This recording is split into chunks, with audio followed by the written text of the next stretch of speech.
Yep, she's recording.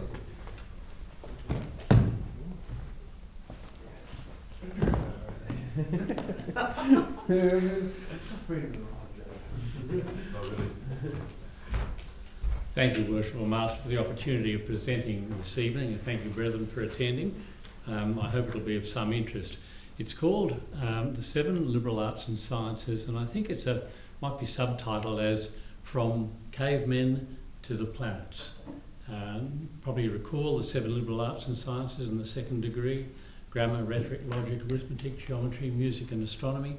They are, in fact, if you look at it more deeply, a progress of humanity from a caveman status, simple language and so forth, all the way through to looking at how the planets can affect us and how we can use the planets for, say, the setting up of a particular standard measure which we now have worldwide.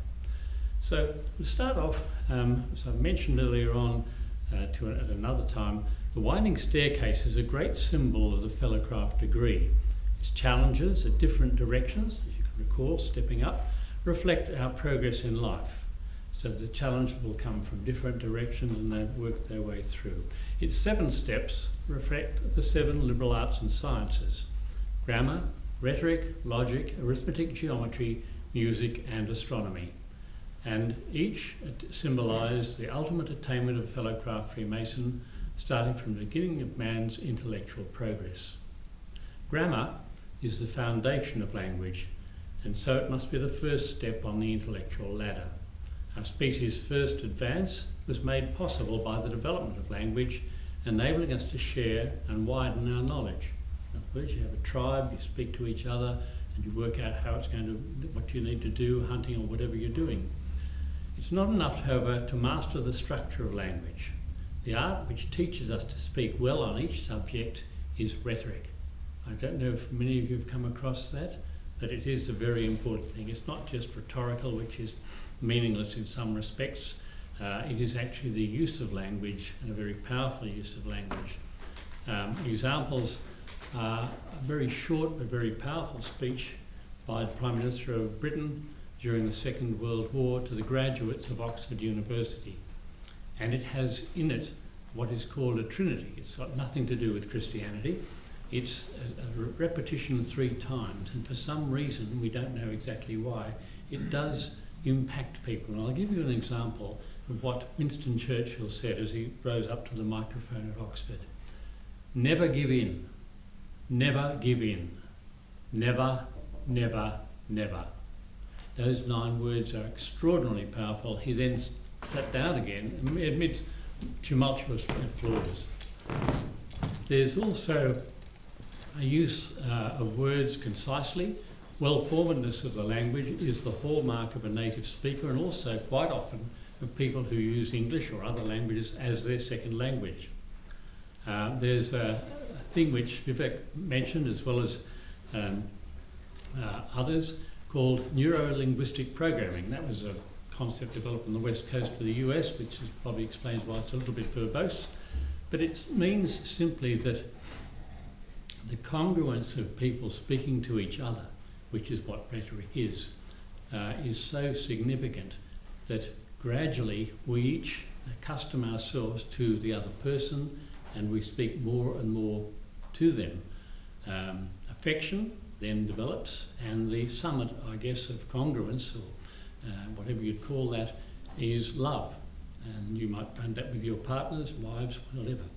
But neuro-linguistic programming suggests there are 3 types of verbs. There are hearing verbs, there are speaking verbs, and there are thinking verbs. So hearing, do you hear what I'm saying? Speaking verbs, listen to what I am saying. And thinking verbs, think about what I am saying.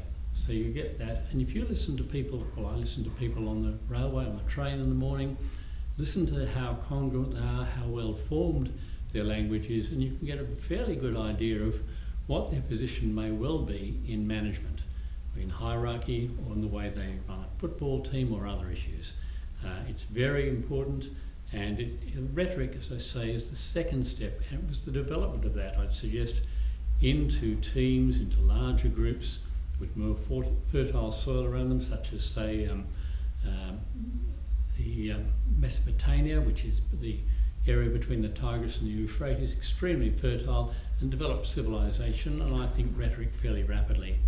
Peaky Blinders is a current or recent series, and the main character in that, is extremely good at concise use of words, quite staggeringly so. So it's good value. If you wish, there are a couple of good books to read if you have nothing to do at night or want to go to sleep quickly. The Structure of Magic and Frogs into Princes are both worthwhile. It's, again, neuro-linguistic programming. But even the most grammatically correct and skillfully delivered language is just an empty, senseless flow of words unless it contains some logic, you would think. And so we continue to the third step, which I suggest if you do need to read something, there's a great book by Beardsley called Practical Logic. It was published in 1924, it's been reprinted umpteen times, but never needed revising. A few examples. I've worked in politics at the three levels of government, and quite often you hear logic which is not logic. I'll give you an example. In terms of transportation, personal transportation, you might say nothing is better than a Rolls Royce. You might then say, well, I've got a bicycle, my bicycle's better than nothing.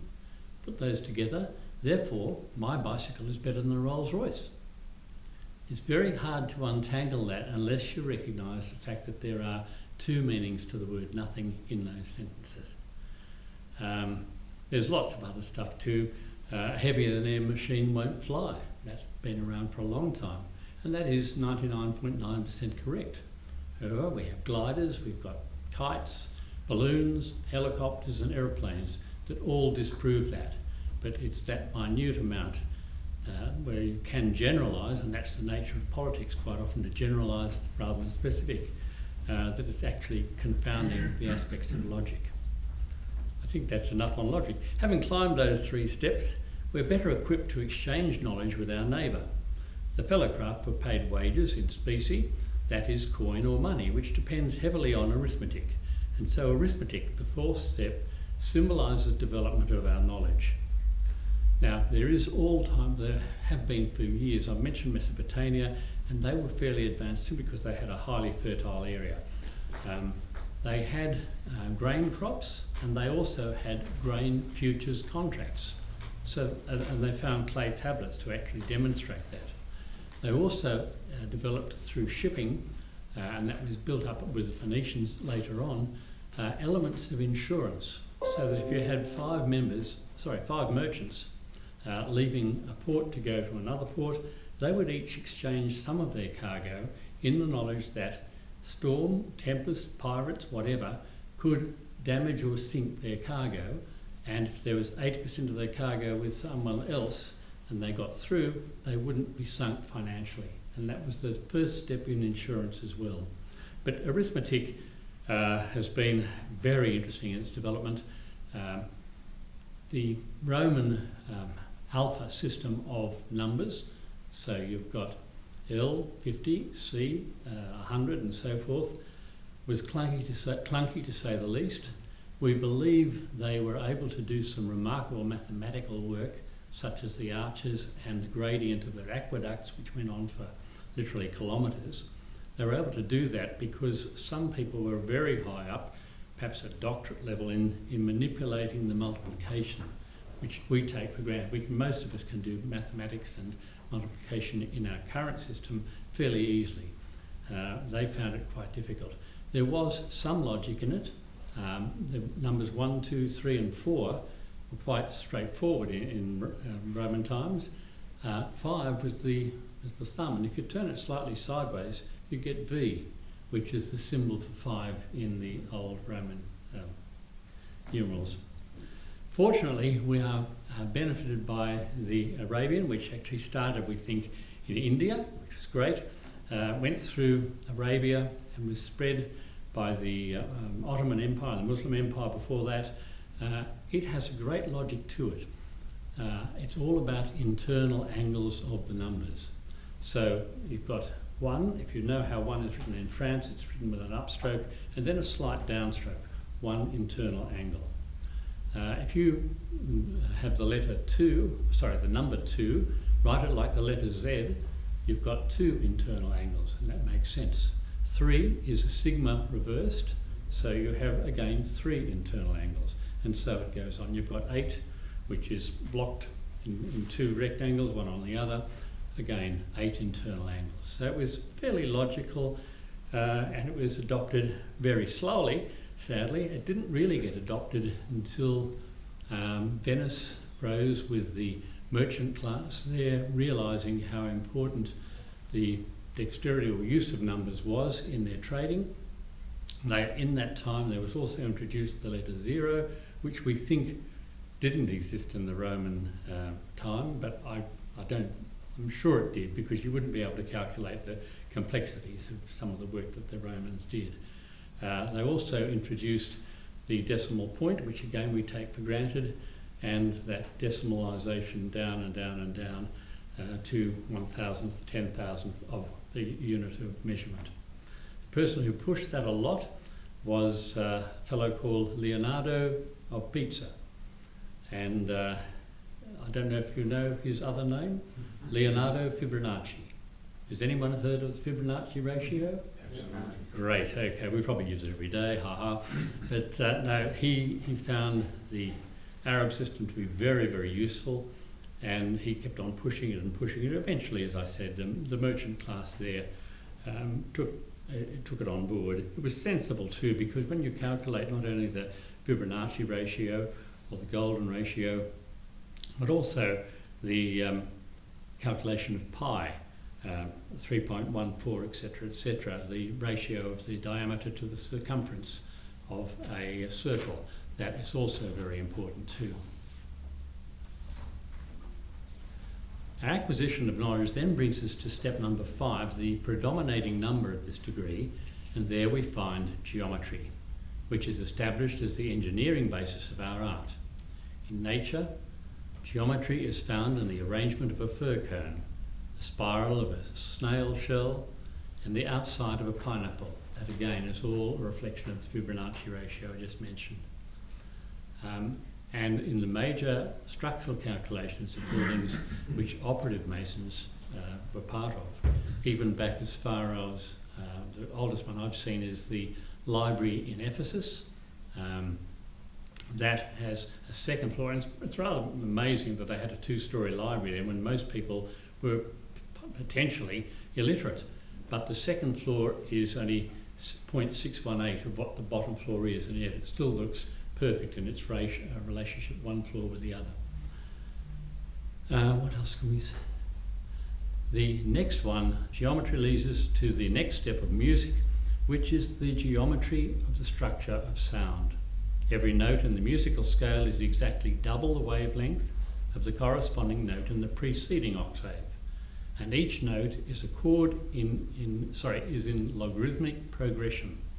Music moves with measured step and cannot free itself from the geometry without dying into discord. Music is the concord of geometric sounds. It also brings in about the 1500s the use of the treble clef and the bass clef. So you have those 8 notes represented at the higher levels and at the lower levels in those other clefs. And that's standard. That was used by Vivaldi in the 1490s, and we still use it today. The change in time reflects really good music, reflects quite a good civilization. And we are amongst that at the moment. We have an amazing array of music, which you probably know of, from rock all the way back to renditions, as I mentioned, of Vivaldi and other things like Tchaikovsky and whatever. More recently, you would have heard of the composer Burt Bacharach. Everyone heard of that? If you watch the structure of his some of his things, he breaks all the rules of tempo, which is 2/4, which is fairly fast like rock, 3/4, which is waltz time, or 4/4, which is slow. He mixes and merges those, and you'd say this is impossible, but it works very well. So it finishes up just like me, hey long to be close to you.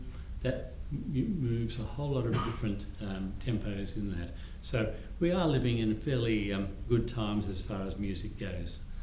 The seventh and uppermost step we find astronomy, by which we're taught to read the wisdom, power and goodness of the Creator. With the aid of astronomy, we may observe the motions of planets and distant stars. We may measure their distances and calculate their periods and eclipses. As we know, more locally, the moon is a great influence on our tides.